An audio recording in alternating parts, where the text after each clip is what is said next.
Good morning, everybody. Welcome to today's Reading the Red this Monday morning. A beautiful, beautiful sunny season that we're having at the moment. It's incredible.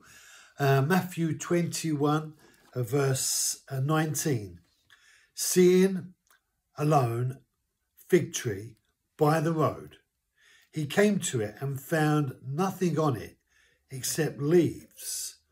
Only he said to it, and then written in red, "No longer shall there ever be any fruit from you." And then in black, "At once the fig tree withered." Well, this is an interesting thing. Jesus is walking down the road and he basically is hungry. So he has need. And he sees a fig tree, which seems a lone fig tree, which probably means it's a bit of a wild one. There's no kind of harvesting on it as such. No one's taking care of it. It's there, and it's on the road, and he sees it, and because of his hunger, he desires to eat figs from it. But unfortunately for Jesus, or at least unfortunately for the fig tree, there's no figs on this fig tree, and so he's upset by it.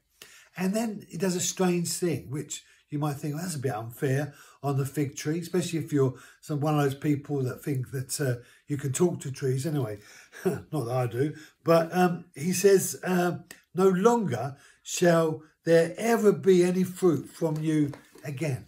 No longer shall there ever be any fruit from you again. And he makes this declaration process.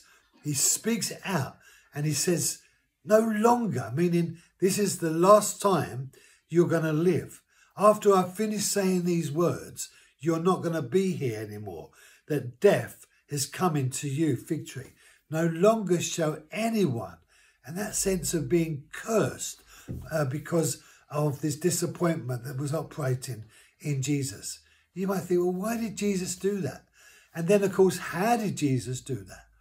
And that sense of understanding what it is that Jesus is actually operating in at the time. So we're going to see this story develop. But for today, what we see is Jesus having a need and he can't have that need met. And so his response is, he says, you had an opportunity to serve me today, but you didn't serve me. And we need to remember that Jesus is God. And that fig tree there did not serve the King of Glory when the King of Glory came into the tree's presence. And I wonder how many of us have had the opportunity to come into the King's presence, but we have not served the King. And as a result, our lives have just been, in many ways, cursed because we have lost sight of what life truly is all about. We're going to develop this over the next few days. Have a great day, be blessed, and I'll see you tomorrow. Thank you for joining me.